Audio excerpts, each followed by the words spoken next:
Ce soir, nous poursuivons notre étude dans le livre des Juges, au chapitre 7, et nous poursuivons une série de méditations sur Gédéon, héros, vaillant héros plutôt. Et j'ai intitulé ce message « Quand moins, c'est plus ». Quand moins, c'est plus, Juges, chapitre 7, et on lira les 15 premiers versets. Une histoire que nous connaissons bien pour la plupart, mais qui a encore tant de choses à nous donner. Donc Jérubbaal, qui est Gédéon, et tout le peuple qui était avec lui se levèrent de bon matin et campèrent près de la source de Harod. Et le camp de Madian était au nord de Gédéon, vers la colline de Morée, dans la vallée. L'Éternel dit à Gédéon, « Le peuple que tu as avec toi est trop nombreux pour que je livre Madian entre ses mains. Il pourrait en tirer gloire contre moi et dire, c'est ma main qui m'a délivré. Publie donc ceci aux oreilles du peuple, que celui qui est craintif et qui a peur s'en retourne et s'éloigne de la montagne de Galaad. 22 000 hommes parmi le peuple s'en retournèrent et il en resta 10 000, ils étaient 32 000 au départ. L'Éternel dit à Gédéon, le peuple est encore trop nombreux. Fais-les descendre vers l'eau et là je t'en ferai le triage. Et celui dont je te dirai que celui-ci aille avec toi, ira avec toi, et celui dont je te dirai que celui-ci n'aille pas avec toi, n'ira pas avec toi. Gédéon fit descendre le peuple vers l'eau, et l'Éternel dit à Gédéon, tous ceux qui lapperont l'eau avec la langue, comme lappe le chien, tu les sépareras de tous ceux qui se mettront à genoux pour boire. Et ceux qui lappèrent l'eau en la portant à la bouche avec leurs mains furent au nombre de 300 hommes, et tout le reste du peuple se mit à genoux pour boire. Et l'Éternel dit à Gédéon, c'est par les 300 hommes qui ont la paix que je vous sauverai et que je livrerai Madian entre tes mains et que tout le reste du peuple s'en aille chacun chez soi. Alors on prit les vivres du peuple et ses trompettes et Gédéon renvoya tous les hommes d'Israël, chacun dans sa tente, et il retint les 300 hommes. Le camp de Madian était au-dessous de lui dans la vallée. L'Éternel dit à Gédéon pendant la nuit, lève-toi, descends au camp, car je l'ai livré entre tes mains. Et si tu crains de descendre, descends-y avec Pourra, ton serviteur. Tu écouteras ce qu'ils diront. Et après cela, tes mains seront fortifiées. Descends donc au camp. Alors il descendit avec Pourra, son serviteur, jusqu'aux avant-postes du camp. Madian, Amalek et tous les fils de l'Orient étaient répandus dans la vallée comme une multitude de sauterelles, et leurs chameaux étaient innombrables comme le sable qui est sur le bord de la mer. Gédéon arriva, et voici un homme racontait à son camarade un songe. Il disait, j'ai eu un songe, et voici un gâteau de pain d'orge roulé dans le camp de Madian, et il est venu heurter jusqu'à la tente, et elle est tombée. Il l'a retournée sans dessus-dessous, et elle a été renversée. Et son camarade répondit et dit, ce n'est pas autre chose que l'épée de Gédéon, fils de Joas, homme d'Israël. Dieu a livré entre ses mains Madian et tout le camp. Et lorsque Gédéon eut entendu le récit du songe et son explication, il se prosterna, revint au camp d'Israël et dit, levez-vous, car l'Éternel a livré entre vos mains le camp de Madian. Amen. Voilà donc une histoire que nous connaissons bien. Et à travers ce message, ce soir, c'est 2 points sur lesquels je voudrais m'arrêter. Et premièrement, nous rappeler ceci, Dieu aime utiliser des Gédéons. Des Gédéons, ce sont des hommes, des femmes, aux apparences faibles, humainement parlant, et qui sont souvent dépassés par des situations difficiles. Mais Dieu aime utiliser les Gédéons pour les transformer en généraux pour sa gloire. Et c'est ainsi que Dieu a toujours procédé avec les hommes. Il n'a pas choisi les forts, les puissants, les riches, mais il a choisi les faibles et les pauvres. Pourquoi ? Pour que son nom soit glorifié. Comme au temps de Gédéon, et ça c'est le 2e point, l'armée du Seigneur est faible. Humainement parlant, elle est faible face à la puissance de ses ennemis. Comme toujours, nous sommes en sous-effectif et nous sommes en sous-équipement. Et le Seigneur nous dit de prier pour que le maître de la moisson envoie des ouvriers dans la moisson. Mais nous savons, et c'est ce que nous allons nous rappeler ce soir, que c'est de ces faiblesses que les prodiges naissent, quand l'homme n'a pas d'autre solution que de s'appuyer sur Dieu. Et nous redécouvrons à travers ce texte ce principe de base du miracle, Dieu n'accorde un miracle ou un prodige que lorsque l'homme ne peut en retirer aucune gloire pour lui-même. Et c'est de la faiblesse que jaillit le miracle, tant la faiblesse de Gédéon que la faiblesse de son armée et de ses moyens. Alors, Gédéon avait donc réuni une belle armée, 32 000 hommes, et il avait été encouragé par le Seigneur à poursuivre dans la voie qui se formait devant lui. Dieu l'avait revêtu de son esprit, et par 2 fois, le Seigneur avait confirmé la direction dans laquelle Gédéon s'engageait. Nous rappelons les signes des toisons. 32 000 hommes s'étaient donc joints à eux, ils avaient quitté les creux des rochers où ils se cachaient, et puis pour la première fois, ils osaient faire face à l'armée de Madian. Mais maintenant, 32 000 hommes, rappelons-nous qu'il faut les mettre face aux 135 000 hommes de Madian.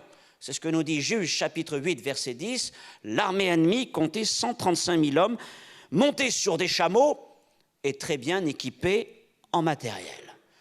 Alors évidemment, Gédéon devait compter ses régiments, et puis il devait peser un peu les conditions de la bataille, et à vrai dire, le rapport ne lui était guère favorable. 32 000 hommes face à 135 000, c'est quand même pas évident. Oh, nous l'avons dit, il en est souvent ainsi dans les rangs de l'armée de Dieu, ils sont trop peu garnis. Et même lorsque un élan se crée parmi le peuple du Seigneur, cela reste malgré tout insuffisant face aux forces que le monde est capable de déployer. Ceci pour dire que, quelles que soient les forces que l'Église, que nous sommes nous-mêmes capables de réunir, elles ne pourront jamais surpasser celles de l'ennemi. Nos moyens techniques, nos moyens financiers, nos moyens humains ne pourront jamais dépasser ce que le monde est capable de réunir. Et cela nous oblige à nous appuyer sur Dieu. Car c'est de lui que doit venir la différence qui amènera la victoire. Et en même temps, nous rappeler ceci, que s'il y a une perspective humaine, il y a aussi une perspective spirituelle, car le combat reste spirituel, premièrement. N'est-ce pas pour ça aussi que dans ce passage de Juges 7, Gédéon nous est d'abord présenté sous son nom de Jérubbaal, celui qui plaide contre Baal, pardon. Autrement dit, ce nom pour moi, c'est un peu le nom de guerre de Gédéon. Gédéon a reçu ce surnom après avoir renversé l'autel de Baal. Il s'est engagé. Jérubbaal nous fait comprendre que le combat que mène Gédéon n'est pas simplement contre les Madianites, mais contre des puissances spirituelles, et c'est Jérubbaal qu'il est engagé. Et nous aussi, nous rappelons que nous avons des ennemis spirituels. Au-delà de toutes les difficultés que nous pouvons rencontrer, le combat demeure d'abord dans la dimension spirituelle. Donc pour Gédéon, les choses malgré tout se mettaient en place et certainement il commençait à réfléchir à ses plans d'attaque. Mais déjà, ce qui était certain, ayant fait la revue de ses effectifs, c'est que pour qu'il y ait une victoire, il faudrait une intervention du Seigneur, car ses troupes n'étaient pas suffisantes. Et donc déjà, à la source de Harod, où ces 32 000 hommes étaient maintenant réunis, certainement, Gédéon attendait que Dieu se manifeste. Et le Seigneur va se manifester. Mais pas forcément de la manière que Gédéon l'espérait au début. Au contraire, ses paroles sont des plus surprenantes. Dieu lui dit, le peuple qui est avec toi est trop nombreux. Comment donc une armée peut-elle être trop nombreuse? Surtout face à un envahisseur, un ennemi suréquipé et extrêmement violent. Et donc Dieu a imposé à Gédéon de suivre une stratégie complètement aux antipodes du bon manuel du guerrier.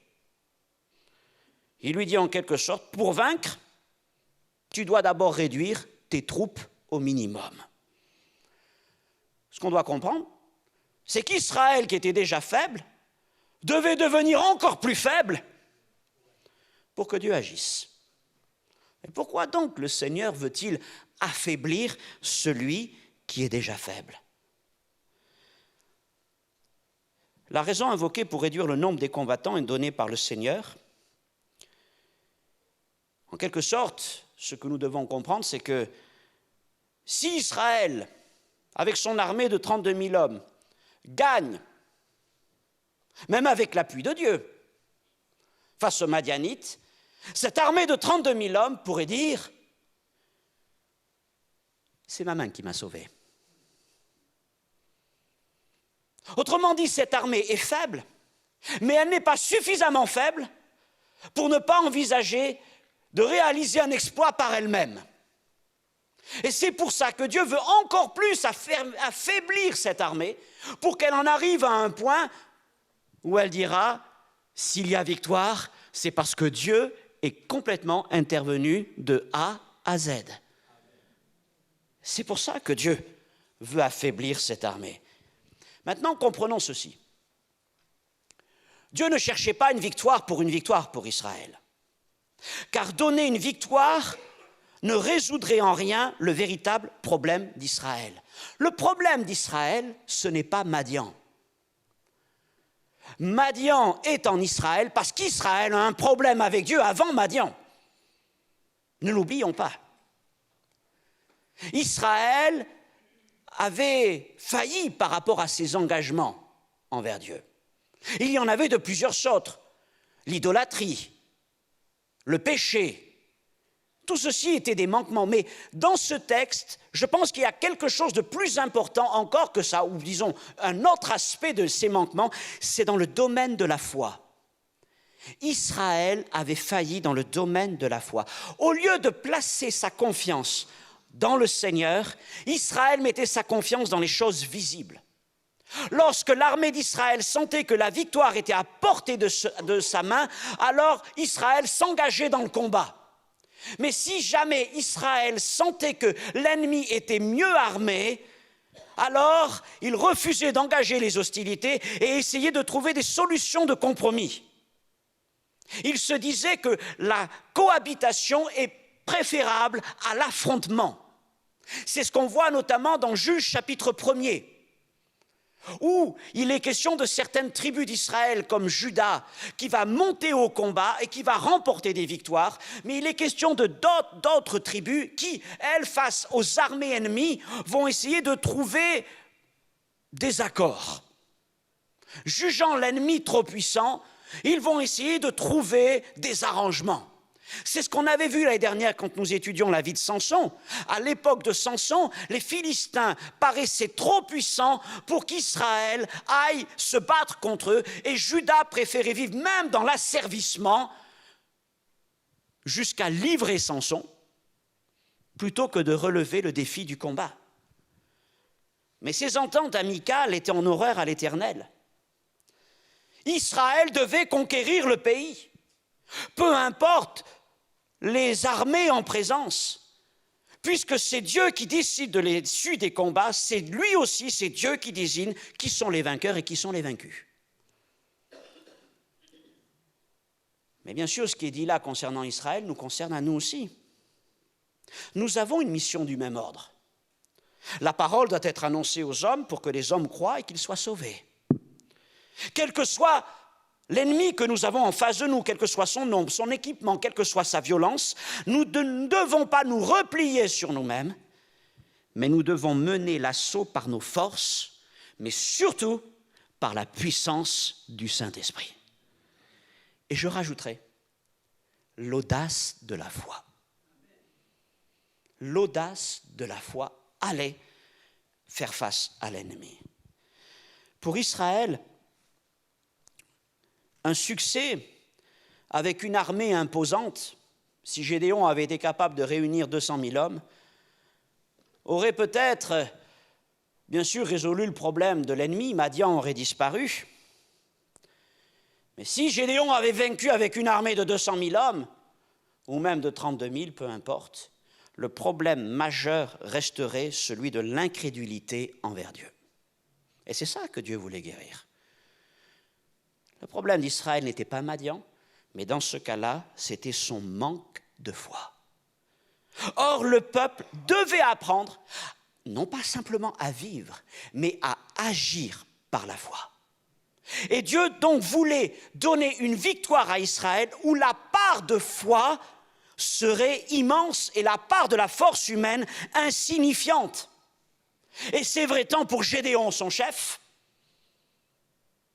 qui sent bien toutes ses limites, mais qui va être lui aussi challengé dans sa foi, que pour le reste de l'armée, réduite à 300, et qui, avant de s'engager dans le combat, va être elle aussi exposée à devoir faire agir sa foi.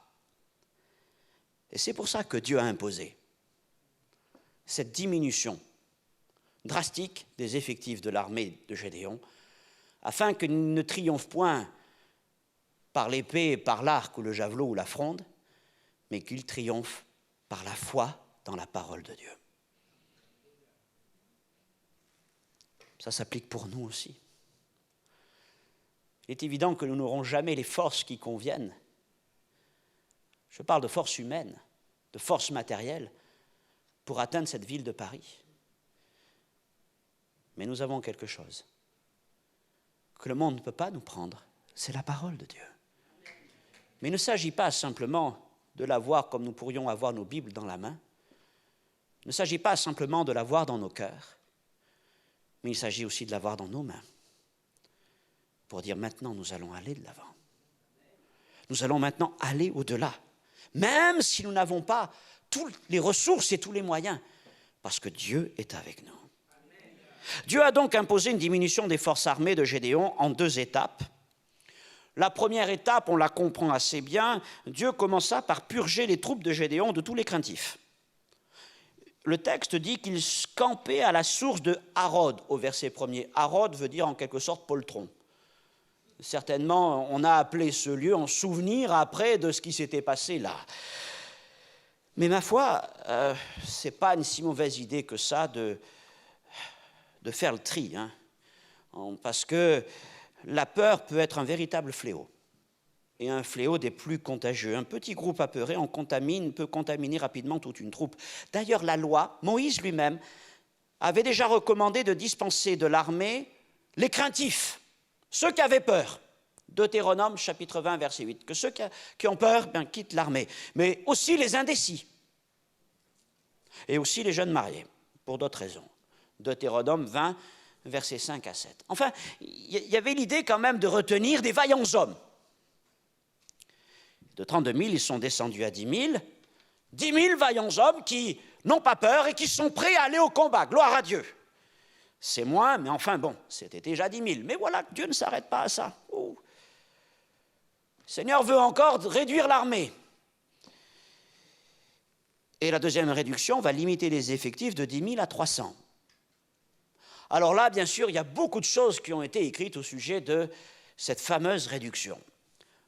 Pourquoi ne garder que ceux qui lapent l'eau comme des chiens? Avez-vous déjà essayé de laper de l'eau comme un chien? On ne peut pas. Hein?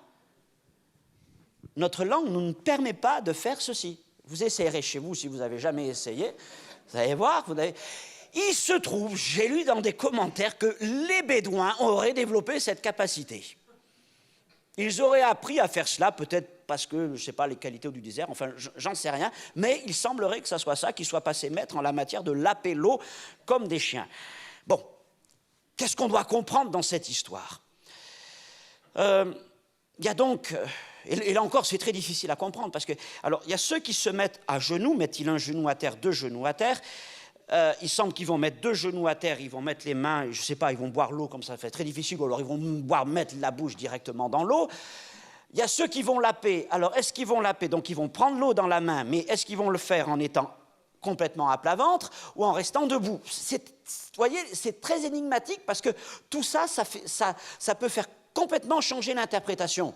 Parce que certains vont dire, Dieu a mis de côté les 9700 qui ont mis le genou à terre parce qu'ils ont fléchi le genou. Comme pour dire, ils étaient vaincus. Oui, mais si les autres qui ont lapé l'eau se sont mis à plat ventre, ce qu'on ne sait pas, je suis d'accord. Mais enfin, ce n'est pas impossible. Parce que laper l'eau en étant debout, il faut aller chercher l'eau qui est juste en bas. Le temps que vous remontez, il n'y a plus rien, tout s'est écoulé. Question. Autre façon de voir les choses. On nous dit, Dieu n'a pas retenu ceux qui se sont mis à genoux, mais ceux qui ont l'appello, parce que ceux qui ont l'appello, comme des chiens, c'est pas très joli à dire, mais enfin bon, vous comprenez, je prends l'image, quand le chien l'appello, il est toujours en situation de vigilance. Il y a des animaux, comme certains animaux comme le bétail, les bœufs, tout ça, quand ils boivent, ils boivent rien d'autre. Le chien, il est toujours aux aguets. Il boit, mais il regarde toujours ce qui se passe autour. Et donc, l'idée est là que s'ils ont l'appello, c'est donc qu'ils sont restés sur le qui-vive. Enfin, bon, c'est clair qu'on peut interpréter les choses de différentes manières. Ce qui est certain, c'est que Dieu n'a choisi que 300. Il en a gardé 300. 300 hommes qui ont montré peut-être une certaine vigilance, oui. 300 hommes qui n'ont pas montré de signe de résignation, peut-être. 300 hommes que Dieu va sélectionner, ce qui nous montre en tout cas que Dieu nous observe et que bien des fois il nous regarde dans les choses les plus simples de notre vie et qu'à travers cette observation il va voir ce qu'il va vraiment utiliser pour son service. Et la question qui se pose alors c'est: ferons-nous partie des 300? Mais il est évident que ce n'est pas le choix de Gédéon, c'est le choix de Dieu. Et là, il y a toujours cette part, parce que finalement, c'est toujours la souveraineté de Dieu. C'est Dieu qui choisit au bout du compte. J'avais mis ceci en pensée. Les 300 de Gédéon sont des hommes qui seront portés par la sagesse et la foi, au contraire des 300 Spartiates de Léonidas, qui eux n'avaient que la force et qui ont été vaincus. Mais eux, ils n'avaient pas le Seigneur avec eux. Il valait mieux 300 hommes d'Israël que 300 Spartiates aguerris. Avec ça, le Seigneur a accompli une délivrance. Alors, l'armée de Gédéon est donc réduite à 300 et ça y est, elle est prête au combat. Elle est sans armes. Et cette poignée de combattants est du coup complètement forcée de dépendre entièrement de Dieu, parce qu'au point où ils en sont, il n'y a que Dieu qui peut leur donner la victoire. Et s'il y a une victoire, le succès ne viendra que du Seigneur. Parce qu'eux ne peuvent rien faire maintenant. Mais malgré tout, pour Gédéon, se retrouver dans une telle situation, j'ai 300 hommes avec moi, en face j'en ai 135 000, soit une proportion de 1 pour 450, ça n'invite guère à la plaisanterie. Vous imaginez le feu de camp, la veille du combat. Et Gédéon devait se dire, j'avais quand même réuni 32 000 hommes, bon, c'était mieux que rien quand même. Et Dieu m'en a laissé à peine 300. Je ne sais pas toutes les pensées que Gédéon a pu se dire. Seigneur, je crois en toi, tu as confirmé tes décisions. Maintenant, où veux-tu me conduire, Seigneur, avec ces 300 hommes? J'imagine que Gédéon a dû se poser des questions, mais il y a certainement une chose que Gédéon n'a pas remis en cause, c'est sa foi en Dieu. À aucun moment, Gédéon ne s'est plaint devant le Seigneur de ce que Dieu réduisait ses troupes. Il ne lui a pas fait le reproche de dire, ah ben maintenant, bravo, on n'est plus que 300. Gédéon s'est attendu au Seigneur. Et je crois que, comme je le disais dès le début, de toute façon, même avec ses 32 000 hommes, Gédéon savait très bien qu'il fallait une intervention de Dieu. Face à 135 000, le rapport était déjà quand même pas favorable. Maintenant, ce qui est sûr, c'est qu'avec 300, il ne fallait pas simplement une intervention, il fallait un prodige. Mais c'était le moyen de mettre sa foi en action. De notre côté, Dieu était pleinement conscient du défi dans lequel il plaçait Gédéon, Israël. Il savait très bien qu'il n'y avait plus que 300 hommes en Israël. Et 300 hommes qui avaient passé les dernières années à se cacher dans les rochers. Et donc le Seigneur ne les enverrait pas au combat sans les réconforter et les préparer encore une fois. Déjà, Dieu avait encouragé Gédéon par les signes des toisons. Et une nouvelle fois, Dieu était prêt à soutenir non seulement le cœur de Gédéon, mais aussi le cœur de cette petite armée par une parole prophétique. Nous exhorter, nous consoler, nous édifier. Dieu est prêt encore à parler. Ce soir-là, ce fut par un rêve et par son interprétation qui était donnée, on va le voir, directement par des Madianites. Et à travers cette intervention prophétique, Gédéon a été fortifié dans sa foi, même si les données tactiques et militaires ne changeaient pas. Mais Dieu avait parlé et avait confirmé. Nous sommes la veille du combat et Dieu va encore se révéler à Gédéon pour lui accorder un nouveau signe. On pourrait dire encore un de plus. Il a été gâté quand même, Gédéon. Plusieurs signes. Dieu lui a accordé plusieurs signes. Mais c'est la preuve que le Seigneur, quand il nous place dans des combats, quand il nous place face à des objectifs difficiles, il ne va pas nous laisser seuls. Mais il est prêt encore à nous encourager, à être là. Parce qu'il sait que le combat est dangereux et qu'il est grand. Alors, face à toute cette situation, Dieu veut encore fortifier Gédéon en vue du combat à venir. Et il va le faire d'une drôle de manière parce qu'il va l'envoyer dans le camp ennemi. Eh bien, Gédéon, on le lit dans le texte, Gédéon et son armée campent là-haut dans la montagne et l'armée de Madian est en bas dans la vallée. Et quand ils ont dû, avec Poua, son serviteur, s'approcher du camp, il y avait de quoi être impressionné quand même. Vous formez un petit groupe de 300 personnes et en bas, vous avez 135 000 personnes. Sans oublier tous les chameaux. Je ne sais pas ce que ça peut représenter comme camp, mais ça devait être immense. C'est-à-dire, mais par quel bout on va prendre cette histoire? Mais Dieu n'avait pas simplement dit à Gédéon, vous relirez le texte, va voir. Il lui a dit, entends. Tu entendras, tu écouteras exactement. Ne t'arrête pas à regarder Gédéon, mais écoute. Et en s'approchant avec Poua, son serviteur, de ce camp, voilà que Dieu avait déjà préparé les choses et envoyé un rêve, un songe à un des guerriers de cette troupe. Et l'autre qui était avec lui put en donner l'interprétation. Et à travers ce rêve et cette interprétation, Gédéon découvrait que les Madianites avaient peur et qu'ils craignaient la défaite. Ça devait quand même le surprendre. Peut-être ne savait-il pas qu'ils étaient que 300.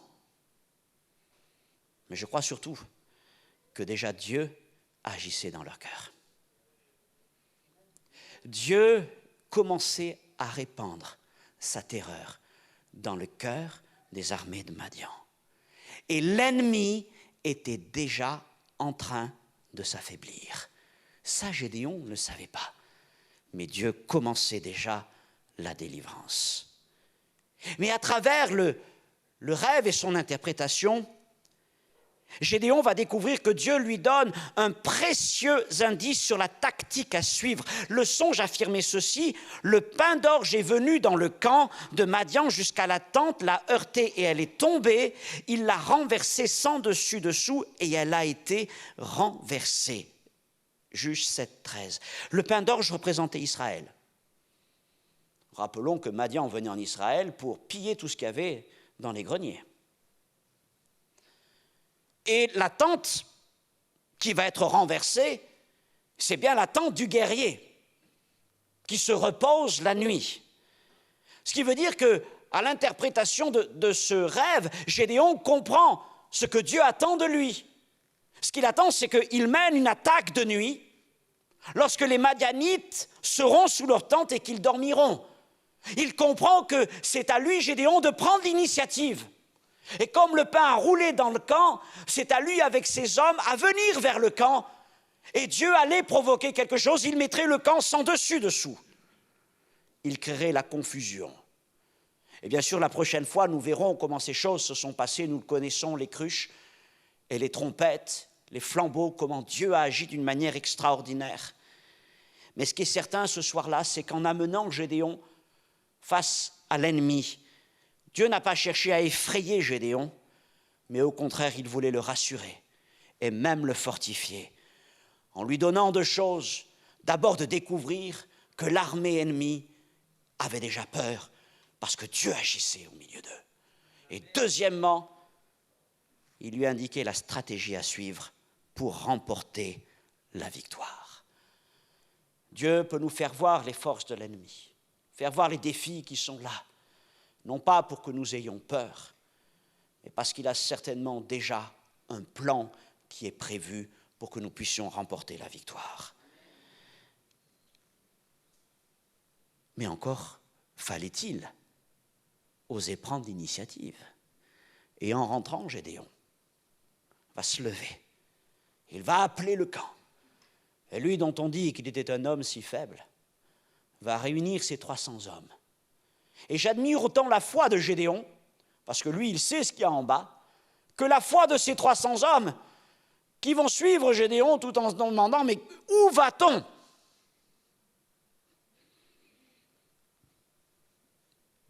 Et à travers la foi et la simplicité de tous ces hommes, Dieu a accompli un miracle. C'est ce que nous verrons la fois prochaine. En conclusion, je reviens à mon titre de ce message, quand moins c'est plus. Le plus des hommes restera insuffisant. Et la faiblesse de Dieu est plus puissante que toute la force des hommes. La sagesse des hommes restera insuffisante. Et la folie de Dieu est bien plus sage que toute la sagesse des hommes. Et si Dieu, parfois, nous laisse dans une certaine faiblesse, c'est afin de se glorifier lui-même. Car pour Dieu, finalement, tout est là. C'est que nous ne soyons pas de ceux qui vont tirer les choses pour nous, mais que nous soyons de ceux qui le laissent toujours au premier plan. Ce que je vois aussi comme enseignement dans cette histoire, de voir comment Dieu a transformé cet homme qui battait son froment dans la cuve, dans le pressoir à vin, de voir comment il l'a transformé en un homme avec une foi audacieuse. Déjà, Gédéon avait montré cette foi en allant détruire l'autel de Baal, même si c'était de nuit, c'est certain, mais il l'avait quand même fait.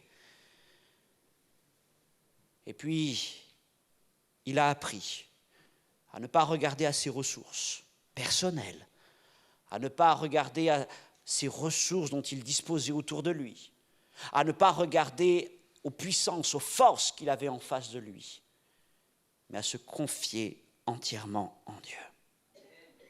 Il a appris non pas à regarder, mais à entendre la voix du Seigneur. Et ça, c'est une grande leçon aussi pour nos chrétiens. Ce que l'œil voit, c'est une chose, mais ce qui est important, c'est ce que nous entendons de la part de Dieu. Parce que la victoire ne sera jamais dans ce que nous voyons, mais toujours dans ce que nous entendons de la part de notre roi. Et donc, c'est là que nous pouvons aussi nous rappeler cette parole de l'apôtre Paul qui nous dit « Je puis tout par celui qui me fortifie ». Et c'est bien ce que Gédéon a démontré. Il n'a pas accepté d'être paralysé par la crainte, par la peur, mais tel qu'il était, avec toutes ses limites, toutes ses faiblesses, il est rentré dans la victoire parce qu'il a agi par la foi. Cette ville ne pourra être prise que par la foi. Nous n'aurons jamais les ressources humaines, matérielles, pour faire cela. Mais il suffit que Dieu nous parle pour que nous allions de l'avant. Et Dieu utilisera des Gédéons, des gens simples, mais qui aspirent à voir les prodiges de Dieu. Des gens qui sont capables d'abord de mettre de l'ordre dans leur propre vie. Rappelons-nous comment Gédéon a détruit l'autel de Baal. Des gens qui auront besoin d'être confortés, réconfortés, encore confortés, mais qui, pas après pas, avanceront dans ce que Dieu a préparé. Parce que c'est ça ce qui compte. C'est que même si nous sommes moins, Dieu, lui, est toujours plus. Et des fois, quand nous sommes trop plus, Dieu ne peut rien faire. Car le Seigneur, c'est là aussi un des autres enseignements de l'apôtre Paul, se glorifie souvent dans nos faiblesses. Et nous trouverons toujours un encouragement dans ce magnifique texte de Gédéon, que ce soit dans notre mission en tant qu'Église, en tant que disciple de Jésus-Christ, ou même dans les défis de notre vie. L'armée de Madian peut être pour l'un une maladie. L'armée de Madian peut être pour l'autre un problème de chômage, un problème matériel, financier, l'armée de Madian peut se manifester de tant et tant de manières. Et le problème pour Dieu, ce n'est pas tant l'armée de Madian que votre foi. Parce que les armées de Madian, Dieu peut les balayer en revers de la main. Mais ce qui compte pour lui, par-dessus tout, c'est notre foi. Seigneur, quelle est belle cette histoire de Gédéon. Mais encore une fois, ce n'est pas qu'une histoire. C'est là le témoignage d'un homme qui nous ressemble tant, qui n'avait pas de capacité extraordinaire, mais que tu as transformé en général victorieux. Les moyens qu'il avait à sa disposition, humainement parlant, n'avaient rien pour attirer le regard des autres. Mais la force de cet homme est venue de ce qu'il a su entendre ta parole, de ce qu'il a su se confier en toi, de ce qu'il n'a pas cédé à la peur, de ce qu'il n'a pas commencé, Seigneur, à gémir, à se plaindre. Et même s'il a avancé étape par étape, petit pas, il est malgré tout allé jusqu'au bout de tout ce que tu lui demandais. Et Seigneur, je crois que c'est vrai. Il vaut mieux, mon Dieu, un Gédéon faible, avec 300 hommes, pas plus fort que lui, qu'un roi Léonidas avec 300 Spartiates prêts pour la guerre, mais à travers lesquels tu ne pourras jamais rien faire. Seigneur, nous voulons rester dans cette simplicité, te dire nous sommes ce que nous sommes. Nous te demandons simplement cette capacité de savoir entendre ta parole, car elle nous permettra de surmonter toutes les épreuves, toutes les armées de Madian, tous les chameaux et tous les chars de fer, par la puissance de ton esprit. Amen.